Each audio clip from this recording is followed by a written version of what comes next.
दुनिया के जितने भी व्यवहार हम करते हैं, आपस में जो रिश्ते निभाते हैं, वो तभी तक चलते हैं जब तक ये शरीर है। ये शरीर विदाई ले लेता तो उसके साथ रिश्ते भी विदाई ले लेते हैं।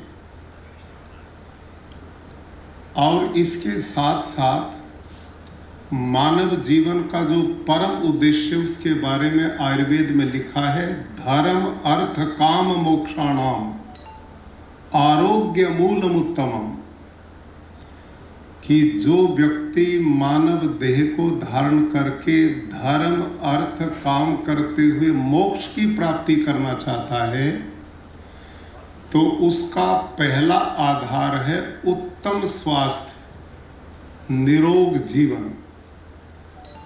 भगवान की भक्ति में बैठें, कभी घुटने में दर्द हो जाए, कभी कान में दर्द हो जाए, तो बताओ मन कैसे लगेगा। हम स्वयं बीमार हैं तो दूसरों की सेवा कैसे करेंगे, हम तो अपनी कराते हैं। तो जीवन में परिवार की उन्नति, समाज की उन्नति, राष्ट्र की उन्नति, लोक कल्याण का भाव केवल और केवल उत्तम स्वास्थ्य से ही संभव है। और इस विधा को प्राचीन ऋषियों ने बहुत अच्छी तरह समझा था। हमारे यहाँ ऋग्वेद, यजुर्वेद, सामवेद, अथर्ववेद, इनको ईश्वरीय ज्ञान माना जाता है। उन्हीं का उपवेद आयुर्वेद है। आयुर्वेद, दुर्भाग्य की बात ये रही कि वर्तमान समय में हमने इस पर रिसर्च का उतना ध्यान नहीं दिया जो दिया जाना चाहिए था। जबकि अंग्रेजी का जो शब्द है ना, रिसर्च स्कॉलर, ये ऋषि का अपभ्रंश शब्द है, रिसर्च स्कॉलर।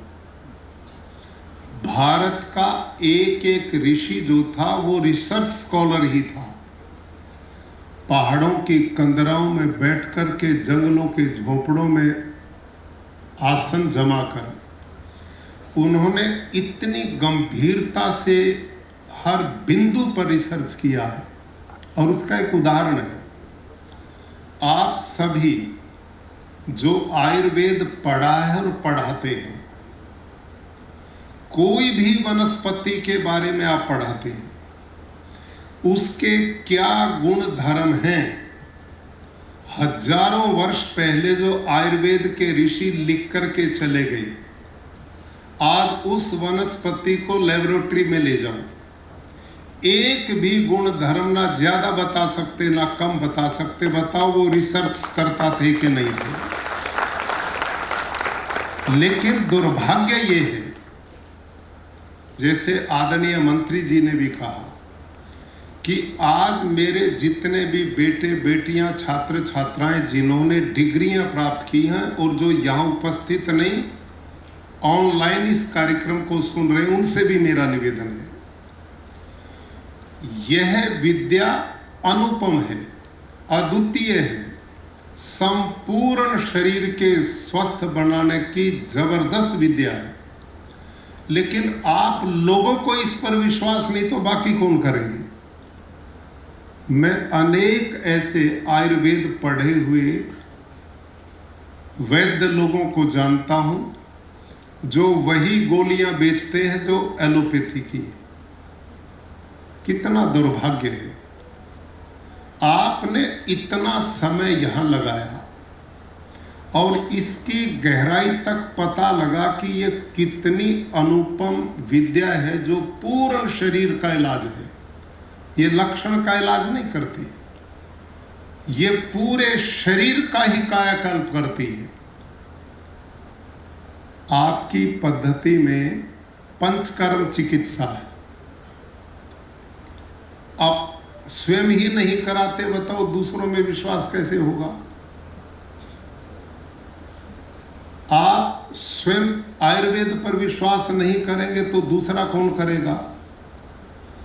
आप लोगों में इसके प्रति इतना श्रद्धा भाव होना चाहिए गुरु शिष्य परंपरा से, जो आपने संकल्प आज प्रतिज्ञा के रूप में लिया है, वो संकल्प केवल वाणी मात्र न रह जाए। हृदय पर हाथ रखकर संकल्प लेके जाइए कि हम एलोपैथी की गोलियां नहीं बेचेंगे, हम केवल आयुर्वेदिक इलाज करेंगे।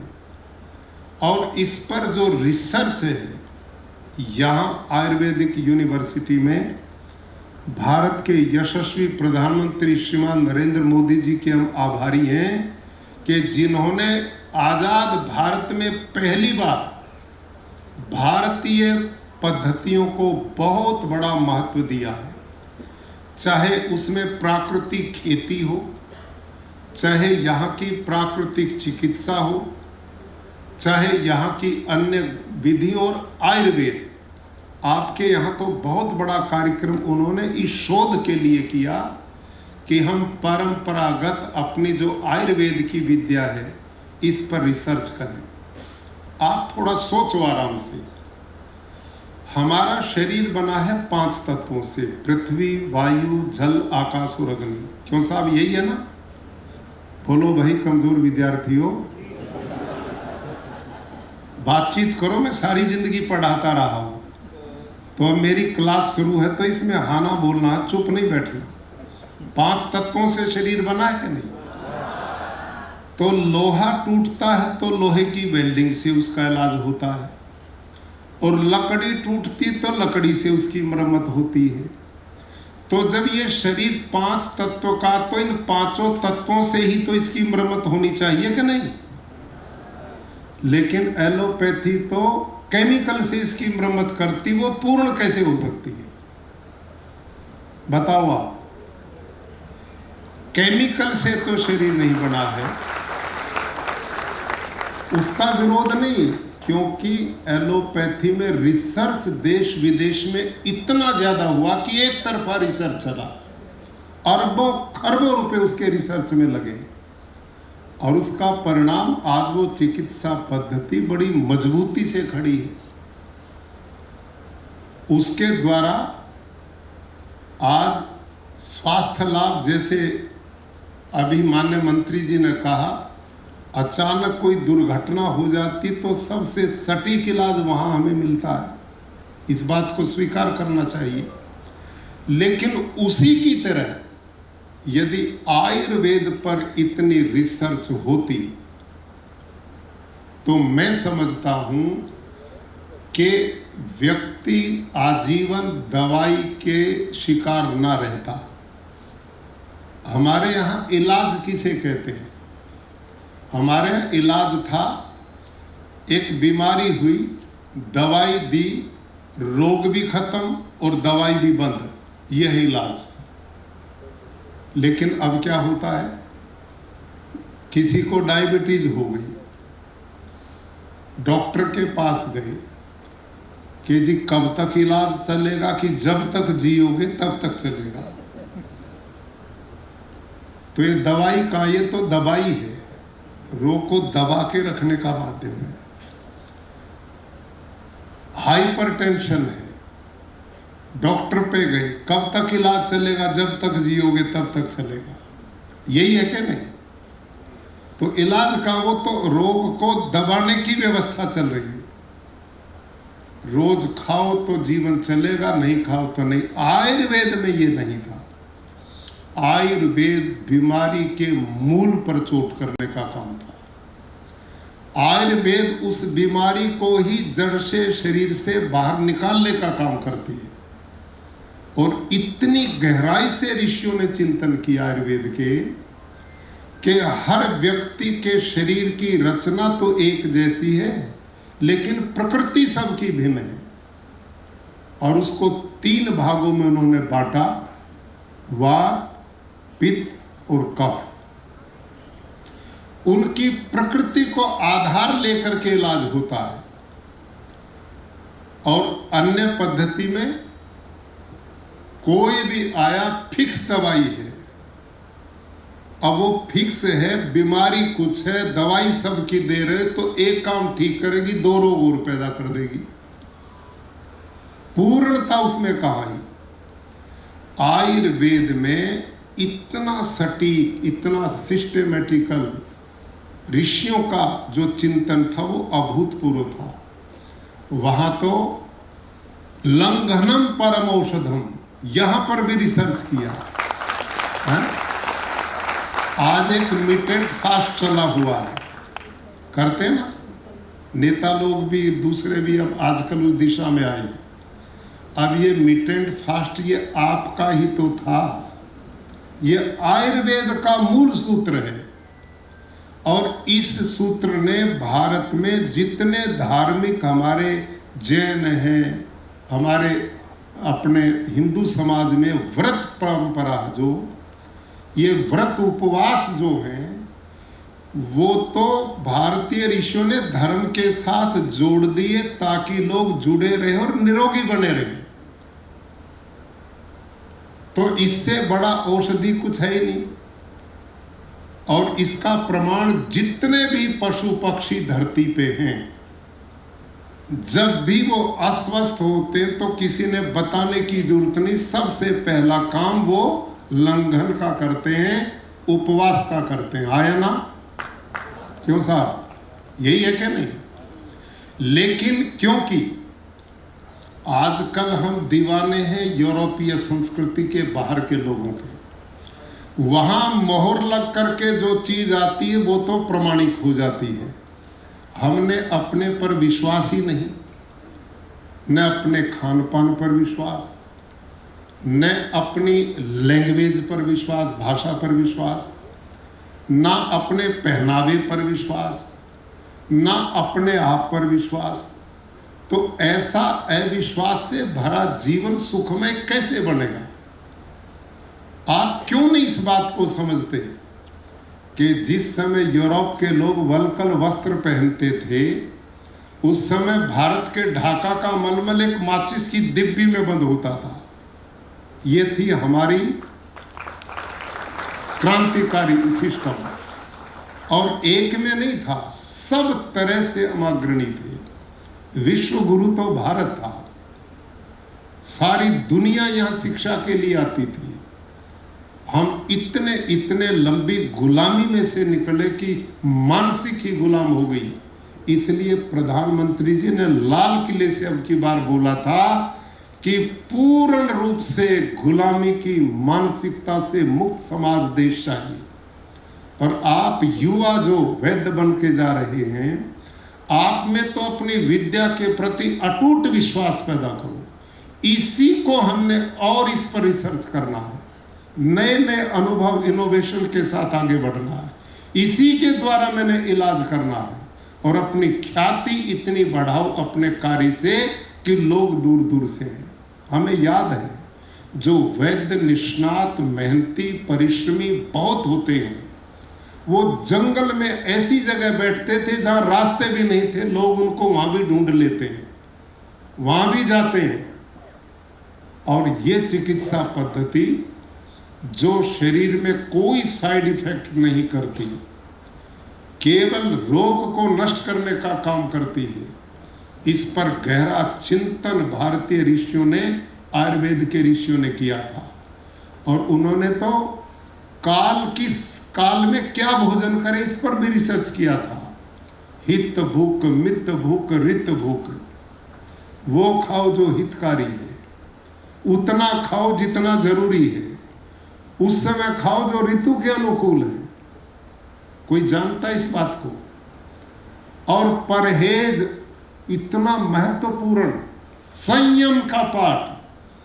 आप एलोपैथी डॉक्टर पे जाना, किसी पे भी, और दवाई लेके पूछना जी परहेज क्या है, वो कहेंगे सब कुछ खाओ, सब कुछ खाओ। हाँ या ना? अरे भले आदमी सब कुछ खाया तभी तो बीमार हुए हैं। वो खाओ जो खाने का, वो मत खाओ जो नहीं खाने का है। हमारे से तो ज्यादा पशु भी समझदार हैं, पक्षी भी समझदार हैं। गाय, भैंस, गधे, घोड़े, ऊंट, बकरी को जंगल में छोड़ दो, दुनिया भर की खाने की चीजें, लेकिन वो वही खाएंगे जो उनके उपयोगी है, उसको नहीं खाएंगे जो उपयोगी। और हम समझदार के सामने रख दो बस, फिर देखो क्या होता है। क्यों साहब?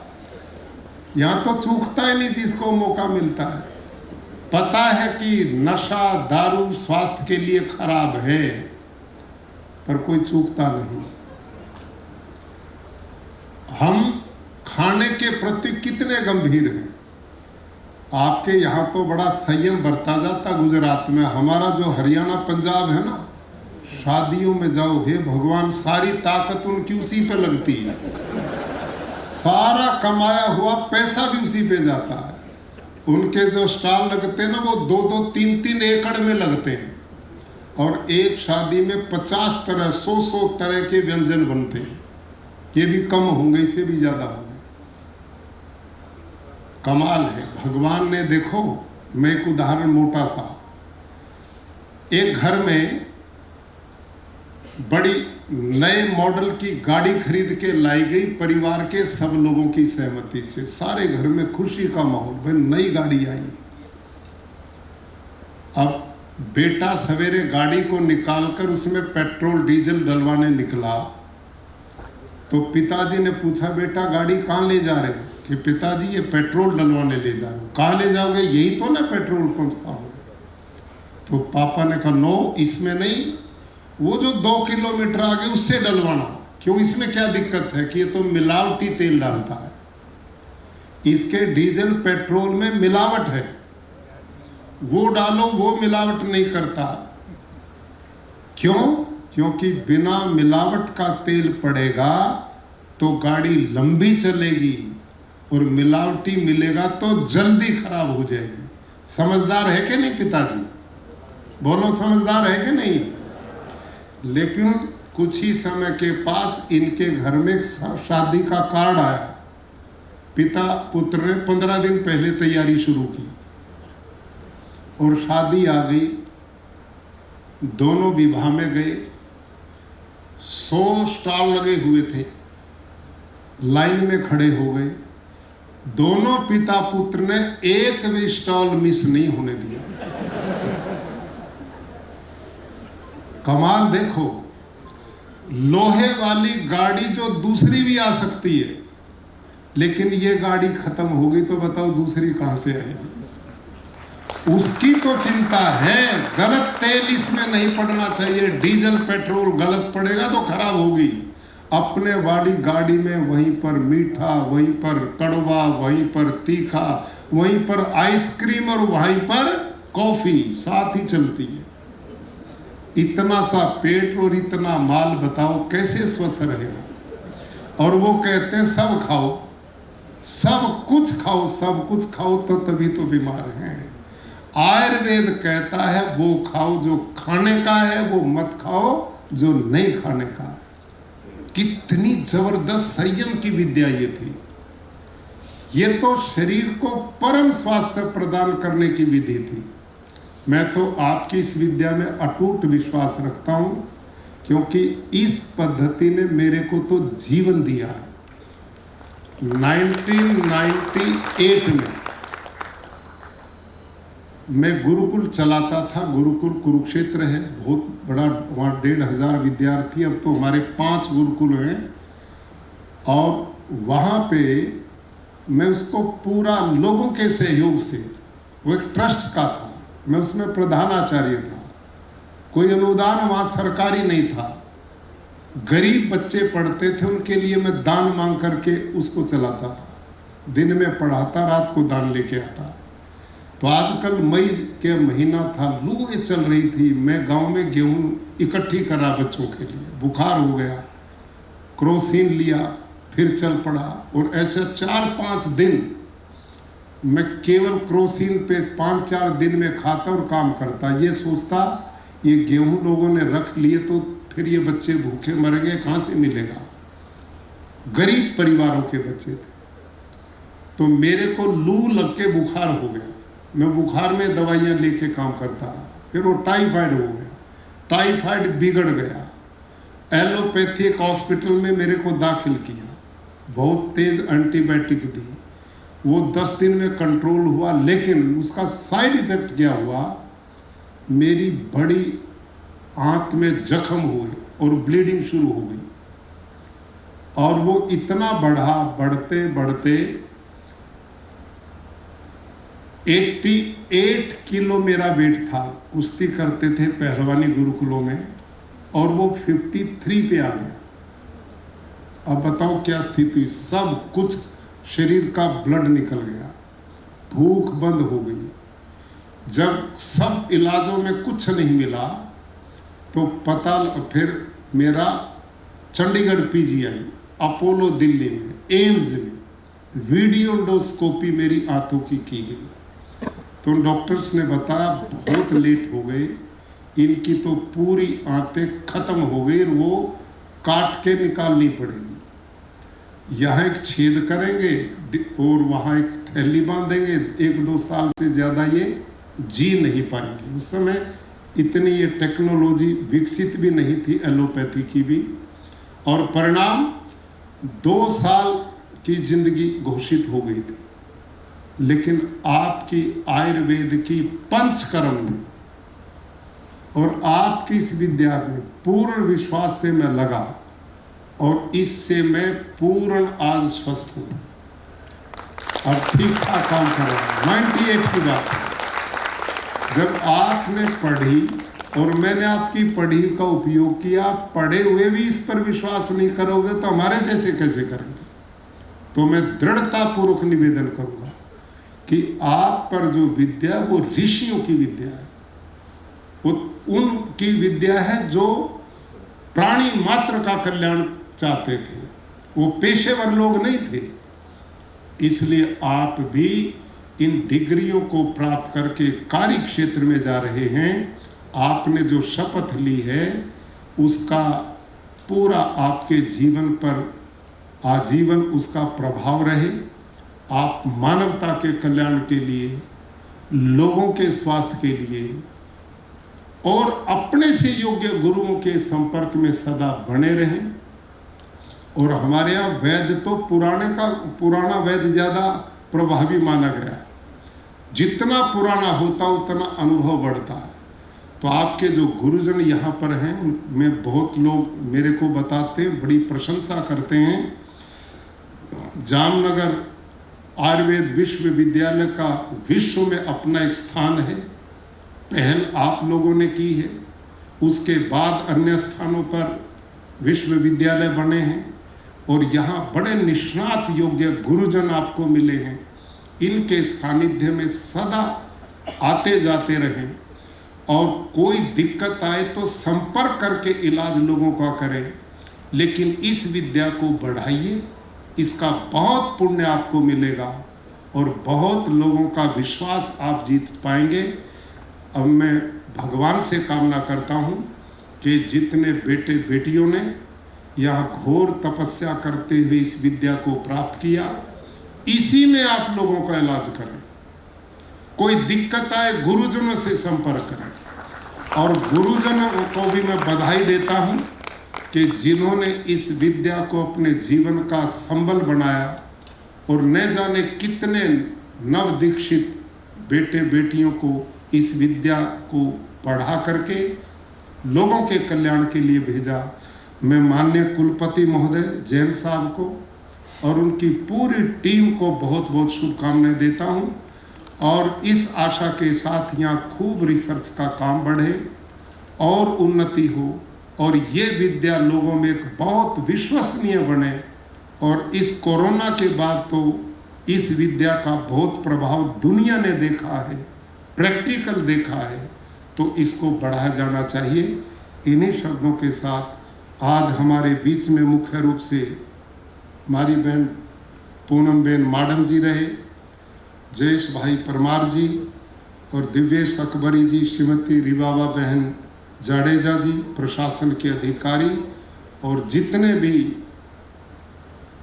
सज्जन यहाँ रहे, सबका अभिनंदन, स्वागत। और इस विद्या को सब मिलकर के बढ़ाएं, इन्हीं आशा के साथ सबका धन्यवाद।